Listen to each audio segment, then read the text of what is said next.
in your area. This is our monthly In the News show where we talk about things going on in the news locally, where you live especially. We'd love to hear if there's something that has caught your attention that maybe the rest of us didn't hear about, or it could be regionally, nationally, globally. It's entirely up to you what you want to talk about in the news today at 833-288-EWTN. That's 833-288-3986. Hey, Deb. There's a lot. Yeah, there's a lot of news, Jerry. I turned on the cable news this morning, and it just one after another, just sad tragedies, things happening, shocking events, really disturbing events that are happening right now. What's going on? What's going on? It doesn't feel right. Is anybody else feeling this? So we want to talk about In the News. This is our monthly show.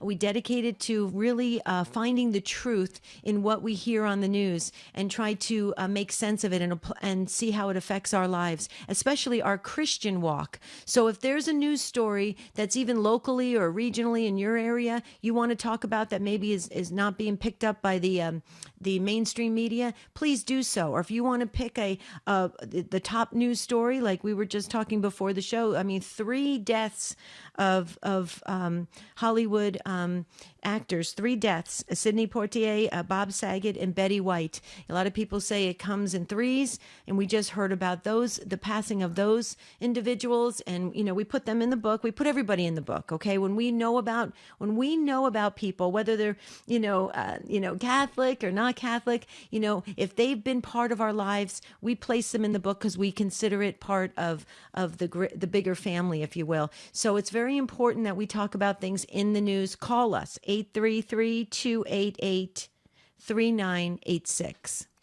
Well, and we were talking also off the air about I think there have been a couple of shootings, murders actually, at fast food restaurants. You mentioned one at a Burger King, and I heard about one locally here in Southern California at a Taco Bell, and that was over a fake $20 bill. So, yeah, the world has kind of gone mad, and all of these things kind of come at us in waves in the news. So we'd love to hear what you would like to talk about. 833-288-3986. Best time to call is right now. And it was one thing I wanted to mention in the news, and I thought it was a little bit, it's a little bit humorous, but it's a little bit telling too about how authorities are handling, the COVID lockdowns and shutdowns and masking and all of that, especially here in Southern California. Deb, there was a story on the news about how the NFL is considering the possibility of having to move the Super Bowl out of SoFi Stadium in Inglewood, where it's scheduled to be played this year. And the mayor of Los Angeles got on almost in a cold sweat, panic. Oh, no, it'll be played here. And I thought, yeah, cha-ching. Yeah, because of the money, right? The hundreds of millions. We're not going to move the Super Bowl. Heaven forbid. We got all these other shutdowns and restrictions and mask mandates, and you can't go here and you can't go there. But boy, you're not going to take our Super Bowl away from us. Yeah. Can't we ask the question? Shouldn't we ask the question? Isn't that considered a super spreader event? Well, you would think so, but of course, I'm sure everybody has to be vaccinated to get in, and Okay. But well, yeah, I guess you pick and choose. You pick and choose what events and that's another part of it, Jerry. That's really it bothers me. You know how I am. I'm such a rule oriented person that I don't like all this. Like, you can change the rules, disregard the rules, not use common sense. Just if it serves a certain purpose or benefits a certain person. That's not right. That's not a way to. That's chaos. Wouldn't you agree? Mm-hmm. I would, yeah. And we have seen actually a lot of that going on during this entire pandemic. And we would just, I agree with you. I think if a rule is made, everyone should live by it. And hopefully we can see things, maybe rescinded as far as mask mandates and restrictions and all of that. But of course, I think with regard to the vaccine mandates, that's going to probably just continue to move forward. And there was one of the vaccine manufacturers that came out this last week saying now they think a 4th shot is going to be needed for another booster booster. So that just makes you ask the question, when, how is this going to end? When is this ever going to end? When is enough going to be enough, I guess? That's so true. Please join us. We're talking about the news. Okay, so I'm sure you're being people are keeping you abreast of what's going on in the world. So if you have something to say about it, this is the show to do it. We don't do a part two. This is once a month. So start calling in. There's a couple open phone lines if you have something to say about a news story. 833-288-3986. And if I could just circle back for a moment, Jerry, you mentioned that beautiful 19-year-old that went to work at Burger King in New York City, and the person came in with the gun, asked her to get the money out of the register. She did. She did exactly what he said, and then he apparently walked out and came back in and shot her in the chest and killed her.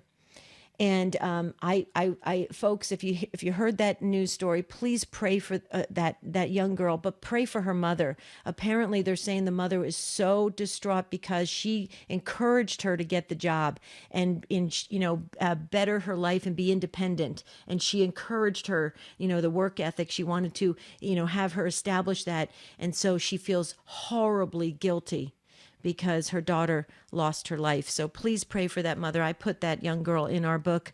But I wanted to also say, Jerry, real quickly, if I may, Matt Cooney, one of our wonderful certified coaches, is holding a financial webinar about managing your finances after you've suffered a loss, like somebody dies or a major event in your life. It's fabulous. It's a webinar. It's January 19th, and you can sign up at standtalltoday.com. Standtalltoday.com. And I just want to do a quick shout out to my godchild, Katie, who's with child. She's going to give birth soon in a few weeks. It's her birthday today. So Katie, if you're listening, we love you and happy birthday. And she's going to be such a great mom. Beautiful. Yeah, and I would ask people, please continue to pray for my godson, Isaac, who is still in the hospital on a ventilator with COVID in very critical condition. 29 years old, so he's a young man. He does have a couple of underlying health issues going on, but they just had their second baby January 2nd. So if you would, keep Isaac in your prayers and know that we definitely keep all of you and your loved ones in our prayers every day here at Take Two with Jerry and Debbie. What's going on in the news that you want to talk about? 833-288-3986.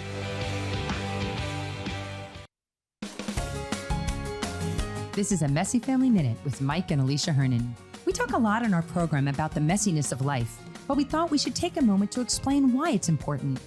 We live in a broken, fallen world, and we're constantly trying to repair relationships and situations that have become, well, messy. Why is it so important to recognize this? Because if we deny or ignore this reality, or try to control our situation and make it neat and perfect, we'll only end up frustrating ourselves and making the situation worse. Family life is never easy. St. John Paul recognized this when he wrote, "There is no family that does not know how selfishness, discord, and tension can wound the family. But every family is called by the God of peace to have the joyous and renewing experience of reconciliation and unity restored." Families need to embrace the mess, knowing that God is always calling us to reconciliation with Him and our families, and that He will give us the grace we need to get there. For more inspiration, visit us at messyfamilyminute.org. We're finally emerging from what has to be the craziest time we've all experienced in our lives. The pandemic got a lot of people off center and stuck in a rut. Help is available. Log on today to standtalltoday.com and schedule a free consultation with one of our growing list of certified life coaches. This could be the start of something new and exciting for you. That's standtalltoday.com, where every initial consultation is absolutely free.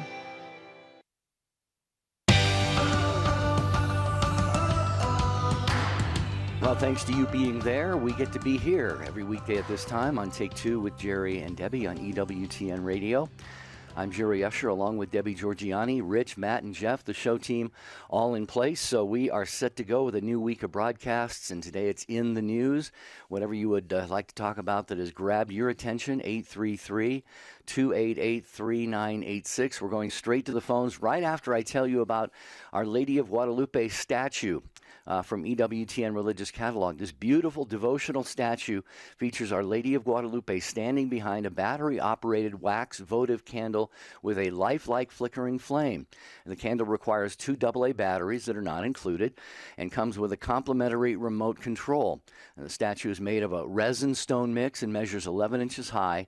This Our Lady of Guadalupe statue with votive candle available now at EWTNRC.com. And one of the beautiful things is you get free standard shipping for online orders $75 or more in the continental United States. Just use code FREE when you check out. Okay, there are a couple open phone lines. If you have a news story you want to talk about, if you have some questions, maybe you're hearing the news and you're going, this doesn't even register. This doesn't even sound right. Is this really the truth? Well, we titled this, our show is In the News. It's a monthly show, but we added on to the title saying, give us the truth. We're truth seekers. We want the truth this year. Enough with all the garbage and enough with all the propaganda and all the agendas that are floating out there. Give us the truth. Let us deal with the truth. So if you want to speak the truth, talk about the truth, call us 833-288-3986. Tony is first up, been waiting very patiently in Cleveland, Ohio, listening on our friends at The Rock. Hi, Tony. Welcome to Take Two. Hi, good morning to you guys, and apparently good afternoon to everybody else. Yeah. My comment was about the Judge Sotomayor on the Supreme Court who lied about the number of children that are involved with COVID during the trial. And I think that she should at least resign and excuse herself from making the decision on that case. Because if it was an attorney that lied or a witness that lied or anybody else involved in any kind of a trial, they'd be thrown in jail, or at least threatened to be thrown in jail. So she ought to quit and stop literally doing everything on the court and just go retire or go enjoy life. Yeah. Well, Tony, I think you're absolutely right. And, we live in an age of, fact checking. Everything is fact checked. And of course, in this case, from what I understand, I'm vaguely familiar with this. I do recall her overstating some of the numbers. And you're right. I mean, if it had been maybe somebody on maybe the different side of, a conservative liberal spectrum, if I can use that phrase, the consequences might have been more severe, like you're talking about. But you are right. I mean, we need to have the truth here, in not only in our age but in every age. And if she misstated things and got things wrong, whether it was intentional or not, there should be some kind of ramifications for that. Debbie, I don't know if you're up on this or not, but. We're getting some notes here, just some clarification, Tony, about exactly what she said. But it was my understanding that she overstated the numbers, and then didn't she go back and correct herself publicly, though? I thought I saw that. Am I wrong?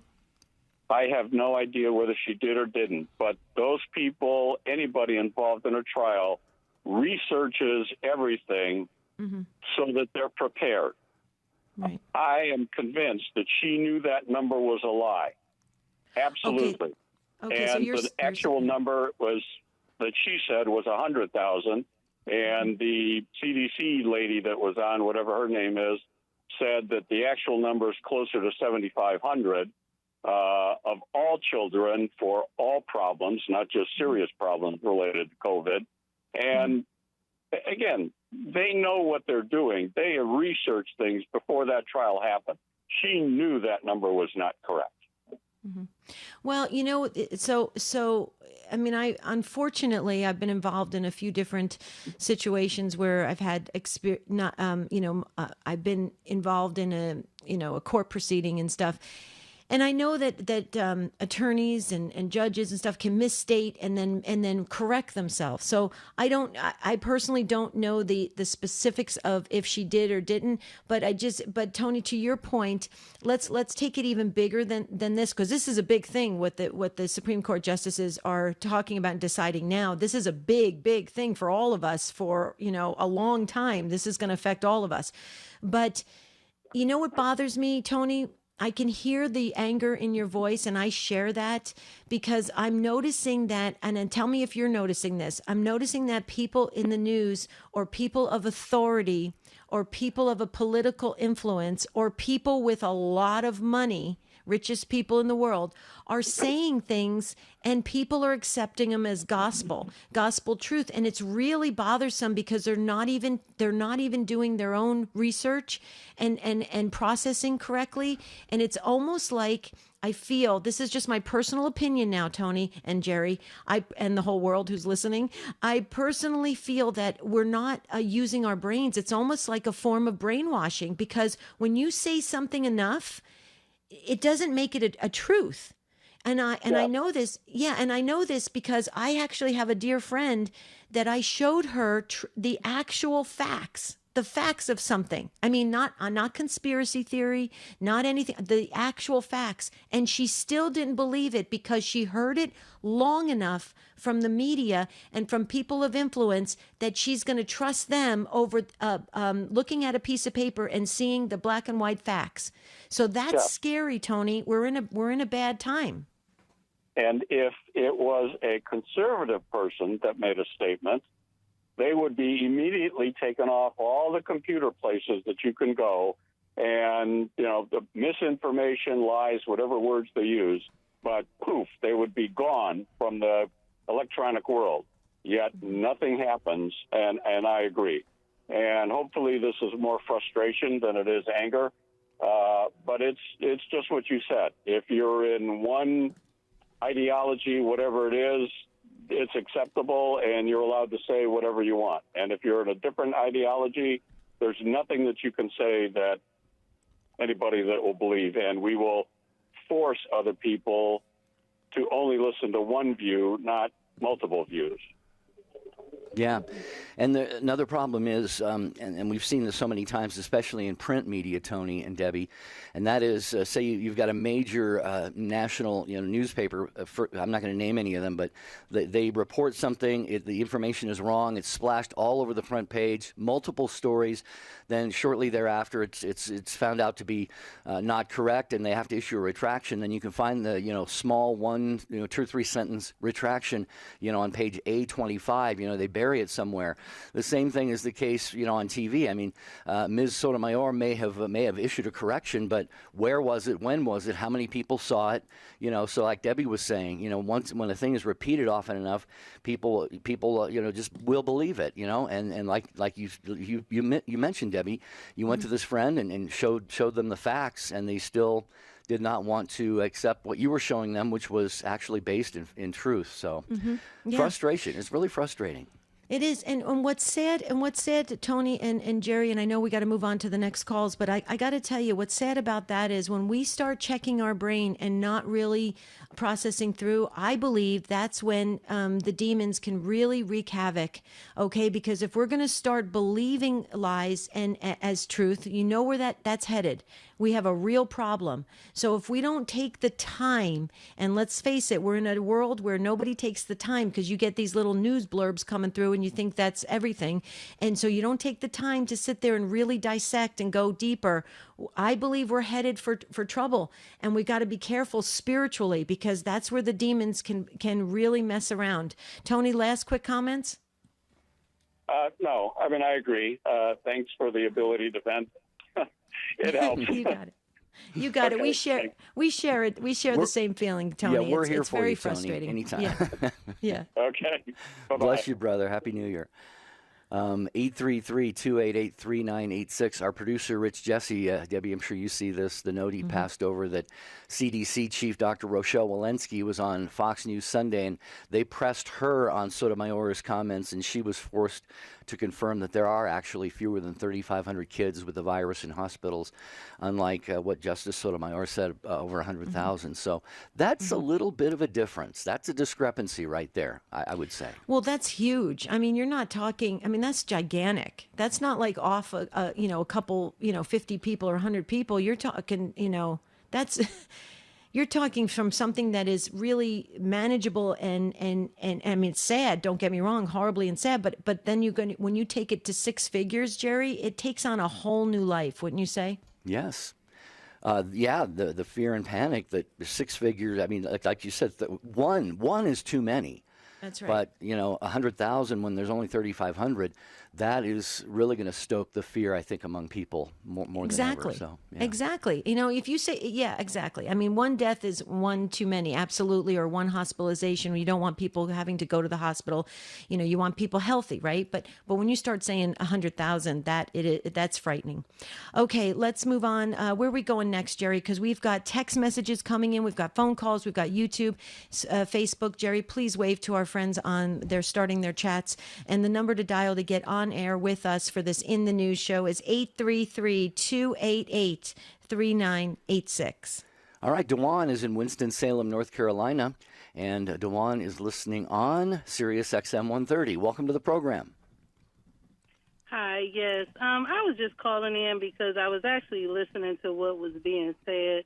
And my issue right now is when I hear people in the Christian faith complaining about the restrictions that they're making to keep people safe so that we don't get COVID. I don't understand the reason of people complaining when we have the mask mandate. I don't understand the questioning about whether or not certain things should be shut down. It just really concerns me when I hear people complaining when they're trying to keep us safe. And I just don't understand it. And I find that there's a lot of pressure being put on our government officials so they can't do their job because you have businesses who are suing. You got bars, restaurants, hair salon owners who've been actually suing the government because they're actually setting these guidelines. And to me, that makes no sense at all when the only thing they're doing is trying to keep us safe and trying to keep people from getting COVID. I'm a hairstylist. I've had 5 clients in the last week call me and had to reschedule because they actually have tested positive for COVID. There is still a large number of people getting COVID. I'm in Winston-Salem, Forsyth County. Our numbers went up from 6% 4 weeks ago to now we're at 34%, and we don't have beds in our hospitals because of the numbers that have went up. I just think that it continues to amaze me how people are complaining because they're trying to do things, taking measures to keep us safe. That makes no sense. Well, Dewan, I share that with you in the sense that when somebody is trying to keep you safe, you should go along with it and try to, work with that, right? Because it's for your own good. I totally understand that. But let me just ask you this question. Now, you're in North Carolina, and so you have your, information that's coming to you in your area and with your business, right? And so you know what you know from your experience and from your observation, and I respect that completely. Would you do you listen to the news from other states and the national news? Because here's the problem that I have, Dewan, and please help me with this. Okay, it's not consistent. It's not consistent. They were putting out reports that the hospital beds were being filled, and there were some hospitals that that the staff said no, it's actually because they were understaffed. So that's how they managed to spin that story. So all I'm asking is I understand what you're saying. So keep that in mind. But don't you think we deserve the absolute truth without the political spin and without the agenda behind it and without the propaganda so that we can buy into this idea that everybody does have our best interest and our health in mind? That's why I think people are very uneasy about trusting authorities and businesses and stuff because it's so inconsistent across the board. What do you think? Well, I think that what you have to look at, and I'm glad you asked me that question because I have clients who are working in the hospitals, and one of the main reasons why there's a shortage of staff is because staff is now testing positive for COVID. And then you have the other situation where hospitals receive money for COVID, but they didn't give it to their employees. So now a lot of hospitals have a shortage of staff because a lot of nurses and respiratory therapists have now went to travel nursing because they felt like they weren't getting paid enough to actually be dealing with people who are dying on a regular basis in their hands. And so a lot of the hospital shortage is, one, because they have staff that have tested positive, and two, because a lot of the staff left and went to do travel nursing and being respiratory therapists or x-ray techs on travel because they're getting paid more that way, which I think is sad because it says the hospital's telling their employees that they didn't care enough about them, because instead of them paying them more money to work, they decided to bring travel nurses in and pay them more. And so that's a big reason why the hospitals are having a shortage, because they didn't want to pay their employees who were on the front line watching people die on a daily basis. DeJuan, if you can hold on for just a minute, you are beautifully articulate about all of this, and I have just a couple of quick comments. Debbie might want to share a little bit more as well. We just have to hit the pause button for just a moment, so please, if you can, stay with us. George would be next in Indiana. We have Kim in Boston, and an open phone line for you. It's in the news. We can talk about non-COVID items as well if you'd like. 833-288-3986.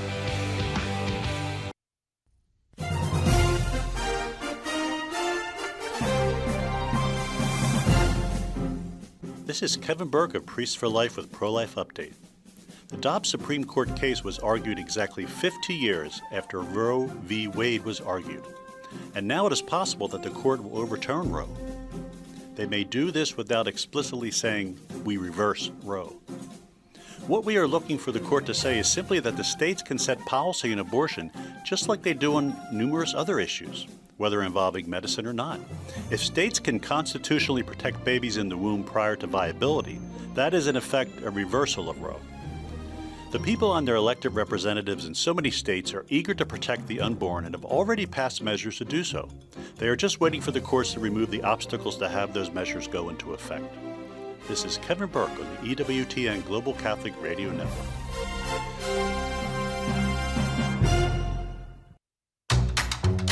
This is Jerry Usher. If you missed part of today's show, catch the encore tonight at midnight Eastern. Check out the podcast anytime at EWTNradio.net and click podcasts. This is Steve Liegers, president of Tri-State Catholic Radio, and I am a sinner.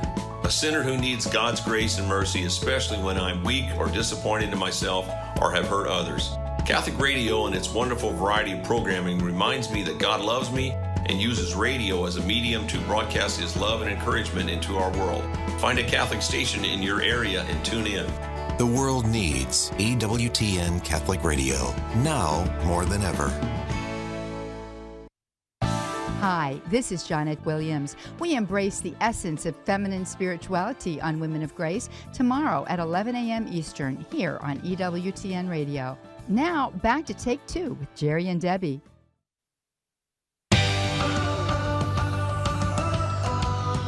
Thank you so much for tuning in today to Take Two with Jerry and Debbie. Thank you, affiliates, for carrying the program. Without you, we wouldn't have the great Take Two family, many of whom are joining us today at 833-288-3986. A lot of people calling about COVID issues in the news, but it's a wide open topic as far as whatever is in the news that has grabbed your attention.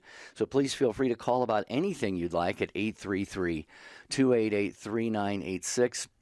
And we're visiting with DeJuan in Winston-Salem, North Carolina. And DeJuan, again, I just want to reiterate what I said, how articulate you are in what you're expressing here. And, you are,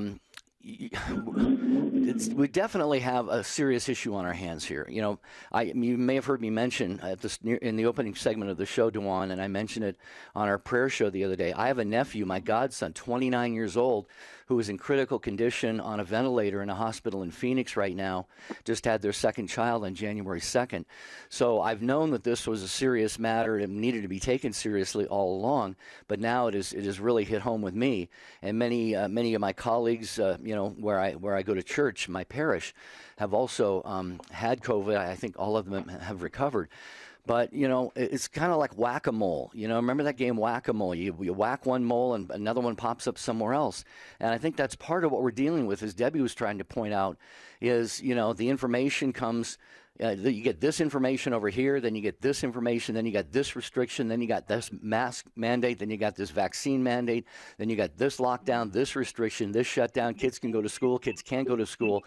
So I think that's that type of, chaotic approach to this is a little bit frustrating to me. And just the last thing that I would say is, it's also come out that a lot of people have been in the hospital for other reasons, but they're listed as COVID patients, maybe because they test positive. But that's been put down as the primary diagnosis when maybe they went into the hospital with something else, and the COVID really isn't the big issue for them. So. I don't know. Those are just some thoughts that I had, Dewan. If you have anything else you'd like to add, please feel free to do so.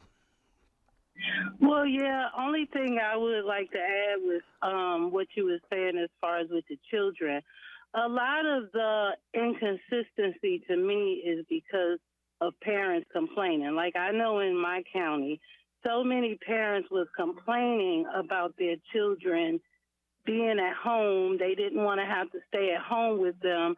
So the schools had to bring them back in. Right now, in my county, we have 3 schools down no matter what, because of the fact the numbers were so high. And so unfortunately, that's what they're having to do.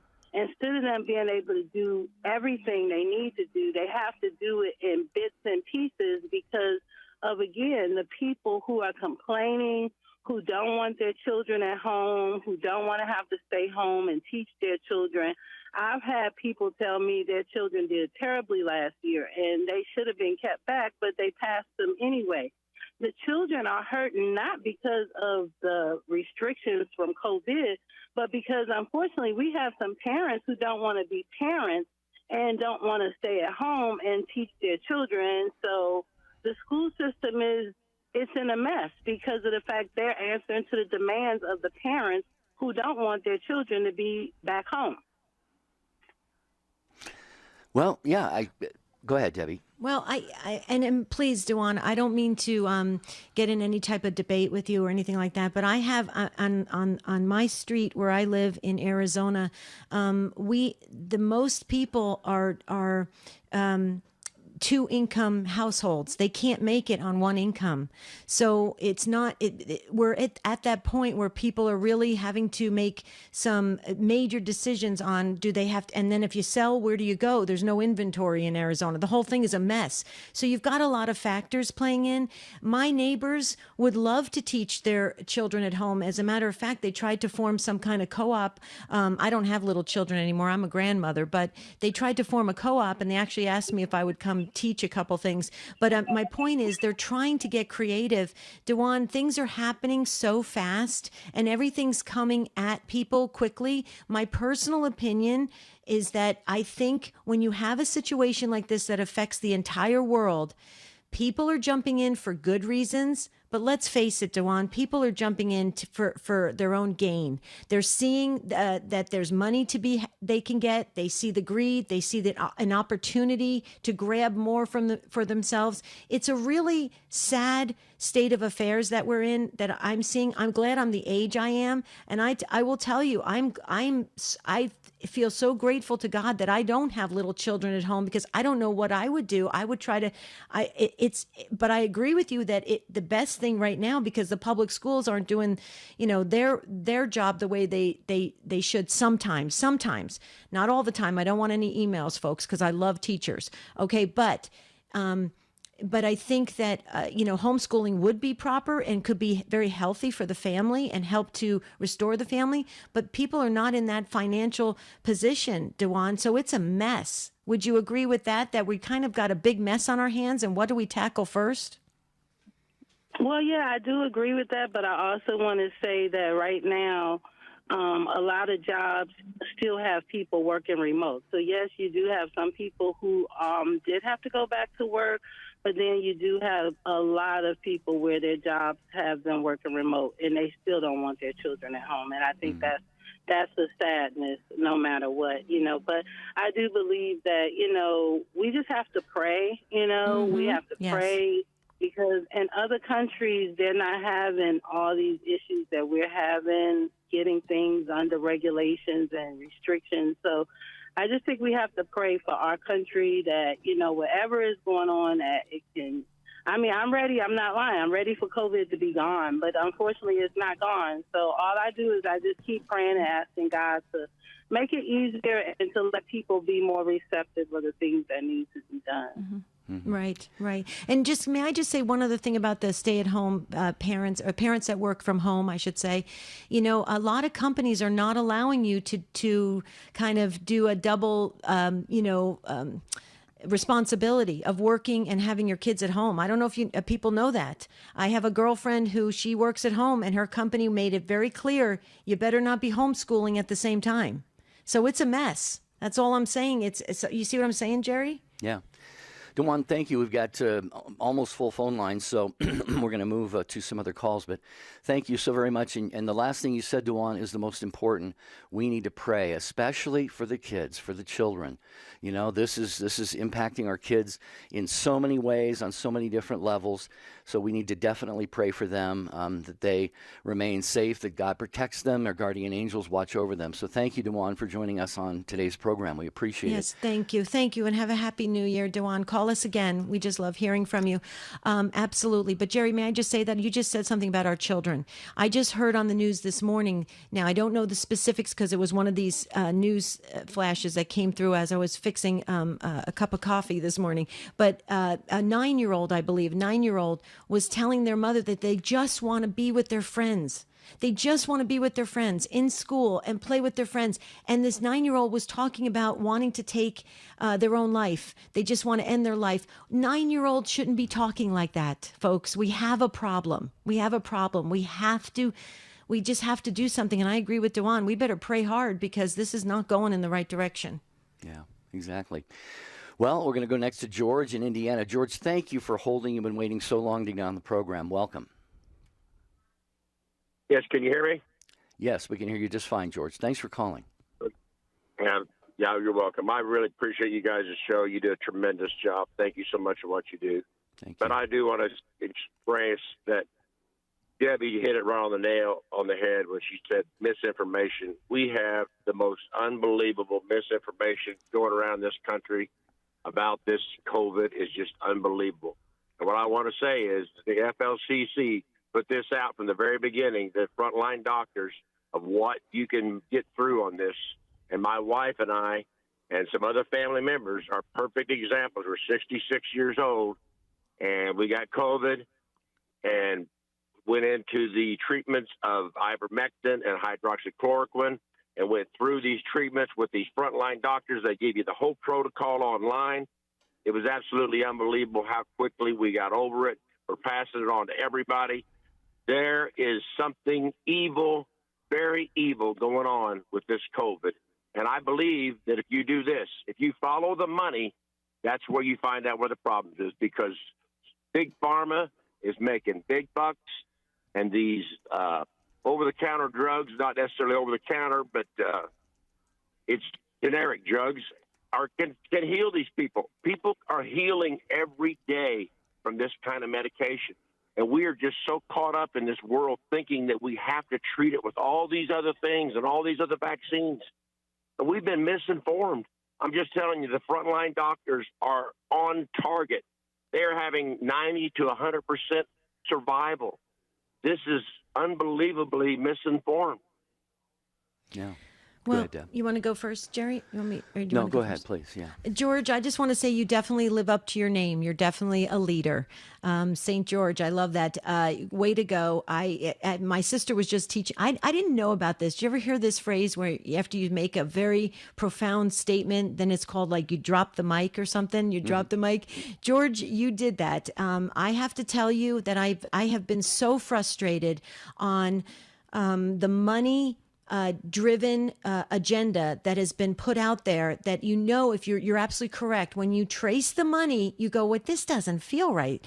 And why can't it be a different way? And then you have somebody, an innocent person, come out of Sweden or Israel or something, and a doctor says, well, you could use this $3 drug that could really help. Well, no, that's not going to work because nobody's making money on a $3 drug.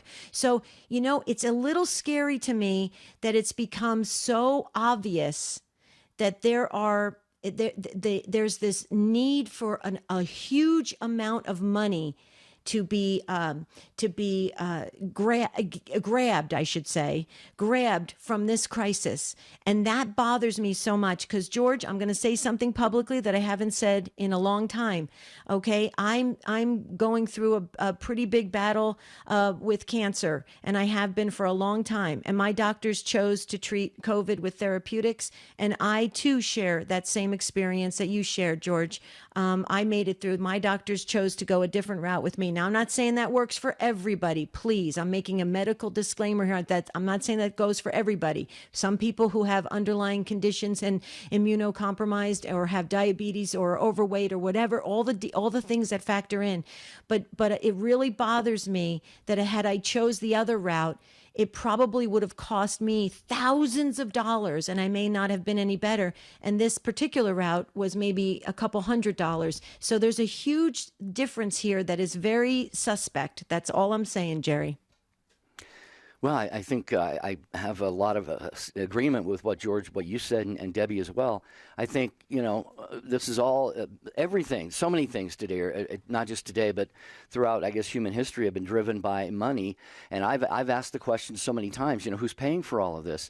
The White House is coming out with free vaccines, we're sending out 500 million test kits or whatever, and that's great. I mean, people need to have these tests and whatever resources they need to do battle with this, but there's a cost to all of this. And like you said, the pharmaceutical companies to a large degree are benefiting from this tremendously. And in fact, I've just recently noticed on football games, I watch a lot of professional football, and on the halftime shows, the post game shows, or whatever. Now you've got Pfizer sponsoring the post game show, or what's the other one?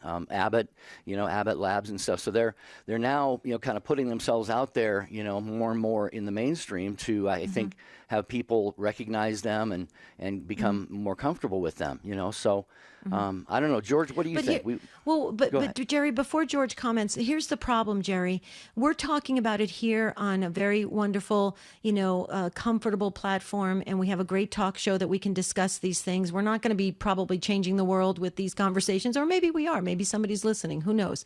But the point of it is, Jerry, if George were to go out there on Twitter, or I were to go out there on Facebook, and I would have said, "Hey, I got well using I don't know, let's just pick vitamin C or something," I would be canceled. I would be called an anti-vaxxer. I would be called a conspiracy theorist. I would be called a crazy person. Okay, it's insane. I mean, people aren't entertaining everything. They've got a tunnel vision on what we are being told. And that's not fair, because I personally believe more lives are being lost because we're not fully disclosing everything. Now, George, what do you think? You guys are right on target, and I really appreciate it. You got a great voice, and we have to use this voice. The FLCC has stepped out and given us so much information. It's unbelievable what they're trying to do to help. 80% of the people that died, they said, didn't have to. We have to go against it. It's criminal. I'm telling you, this is criminal. Yeah. Well, I'm just going to say this. God, we need to pray for those people. God, help those people that are benefiting like that on people's lives, and they are benefiting in a monetary way, because that is not going to gain them, a happy existence in eternity. We just know that from Scripture. I'm not making any judgments, but we just know that. So we got to pray for these folks. The people that are driving this with, personal selfish gains. This is really, really problematic from a spiritual sense, Jerry. Mm-hmm. It is. George, God bless you, brother. Thank you for your phone call, and thank you for your passion for this. And we're so glad that you and your wife came through your COVID experience. It sounds like in pretty good shape, so we thank God for that. I want to mention before we go back to the phones in Kim in Boston that EWTN also airs Fire on the Earth with Peter Herbeck Monday through Friday morning at 5:15 Eastern Time. Fire on the Earth. Peter Herbeck is an amazing evangelist, a witness, an apologist. He puts out great information and gives you a lot of resources to use to build your spiritual life. So listen to Fire on the Earth Monday through Fridays at 5:15 Eastern Time on many of these same EWTN radio stations.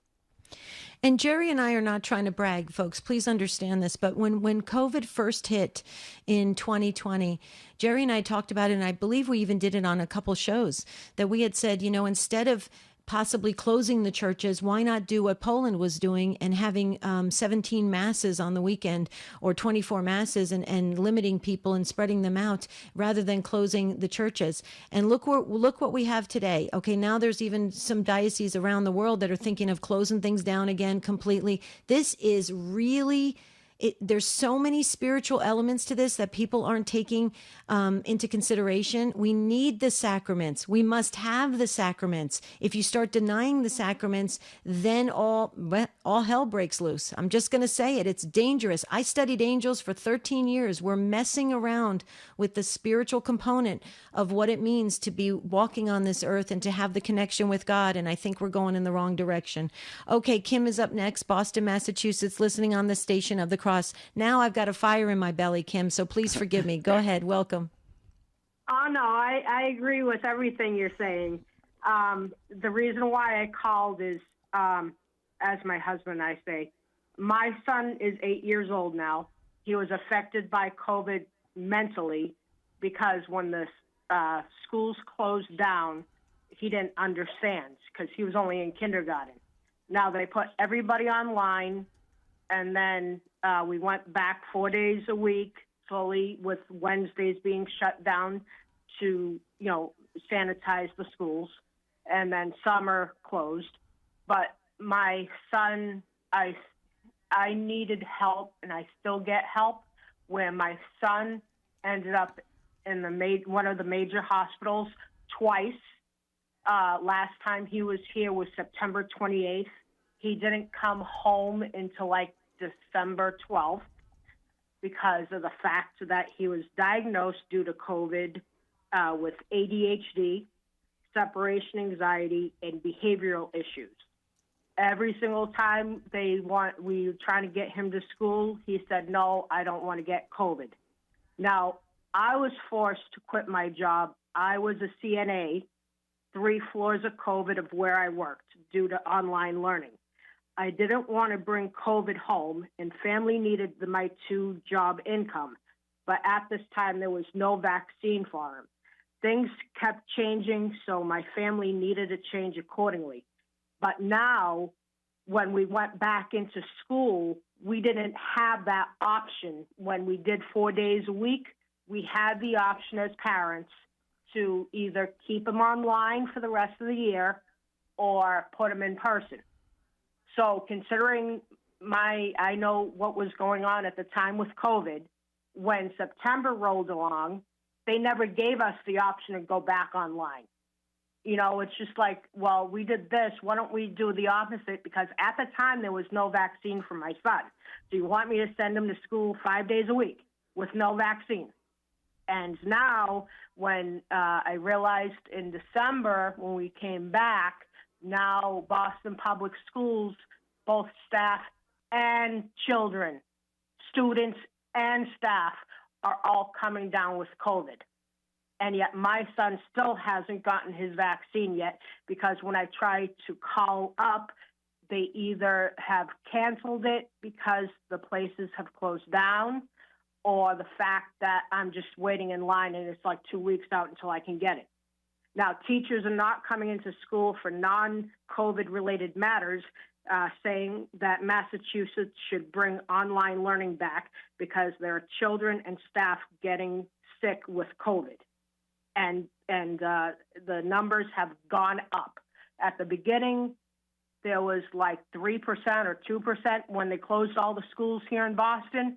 Now, supposedly, we're in person, and the number has gone up to like 25% positivity rate.